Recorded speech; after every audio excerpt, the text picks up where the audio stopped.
രുദ്രാക്ഷം fake ആണോ original ആണോ എന്നുള്ളൊരു വീഡിയോ നമ്മൾ ലാസ്റ്റ് ചെയ്തിരുന്നു. അതിൽ ആസ് യൂഷ്വൽ നമുക്ക് ഒത്തിരി കമന്റുകൾ നല്ല രീതിയിൽ വന്നിട്ടുണ്ടായിരുന്നു. അതിൽ ചില കമന്റ് മാത്രം നെഗറ്റീവ് ഉണ്ട്. സാധാരണ നെഗറ്റീവ് കമന്റ്സ് എല്ലാം ഞാനത് അവോയ്ഡ് ചെയ്യാറ്. പക്ഷേ ചില നെഗറ്റീവ് കമന്റ്സിന് നമുക്ക് മറുപടി കൊടുക്കണം എന്ന് തോന്നി. അതിലൊരാൾ ചോദിച്ചത്, നിങ്ങളിത് ഒറിജിനൽ രുദ്രാക്ഷമാണെങ്കിൽ ഒന്ന് പൊട്ടിച്ച് കാണിച്ചു തരുമെന്ന് എന്നോട് ചോദിച്ചായിരുന്നു. അപ്പോൾ ഈ രുദ്രാക്ഷം നേപ്പാൾ രുദ്രാക്ഷമാണ്. ഇത് പൊട്ടിക്കുക എന്ന് പറഞ്ഞു കഴിഞ്ഞാൽ കുറച്ച് ബുദ്ധിമുട്ടുള്ള കാര്യമാണ്. ഇത് കണ്ടാൽ തന്നെ അറിയാം അത്ര സ്ട്രോങ് ആണ് ഈ രുദ്രാക്ഷം. കാണണമെങ്കിൽ ഞാൻ കാണിച്ചു തരാം.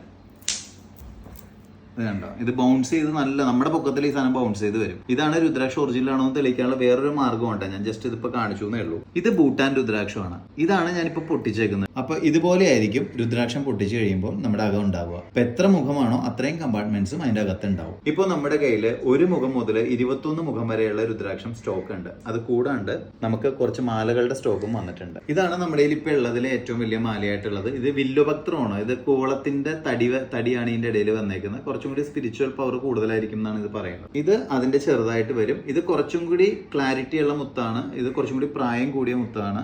ഇതിന്റെ തിക്നെസ് വന്നിട്ട് 1.8 സെന്റിമീറ്ററോളം വലിപ്പമുണ്ട്. ഈ രുദ്രാക്ഷത്തിന് 1.8 സെന്റിമീറ്റർ കേട്ടോ, അതിന്റെ വലിപ്പമുള്ളതായിരിക്കും ഇത് വരുന്നത്.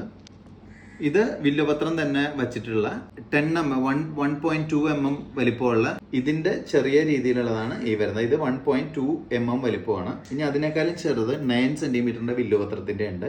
ഇത് 9 mm ആണ്. 9 mm തിക്നെസ്, 8 mm തിക്നെസ് ഉള്ളതാണ്. ഇങ്ങനെ 3 എണ്ണമാണ് വില്ലുപത്രത്തിൽ വരുന്നത്. ഇത് ആക്ച്വലി നമ്മൾ കഴുത്തിലിടാനും ആഭരണം കെട്ടാനും വളരെ നല്ലതാണ്. കൂടാതെ ജപിക്കാന്ന് പറയുമ്പോൾ ഈ മാല ശരിക്കും കഴുത്തിലിടാനും ജപിക്കാനും വേണ്ടിയാണ് നമ്മൾ സാധാരണ യൂസ് ചെയ്യുന്നത്. പിന്നെ ഇത് ആഭരണങ്ങൾ കെട്ടാനും ഈ ടൈപ്പ് മാലയാണ് യൂസ് ചെയ്യുന്നത്. മാക്സിമം ഈ മാല ജപമാലയായിട്ട് തന്നെയാണ് യൂസ് ചെയ്യുന്നത്. കാരണം ജപിക്കാൻ ഏറ്റവും നല്ലത് ഈ മാലയാണ്. അത് 8 mm. ഈ മാലകളെല്ലാം 108 മണികളാണ് വരിക. കാരണം ജപമാലയുടെ സൈസ് എന്ന് പറഞ്ഞാൽ 108 മണികളാണ്. അത് കൂടാണ്ട് അതിന്റെ തന്നെ ബ്ലാക്ക് ഉണ്ട്. ഇത് 0.6 mm ആണ്.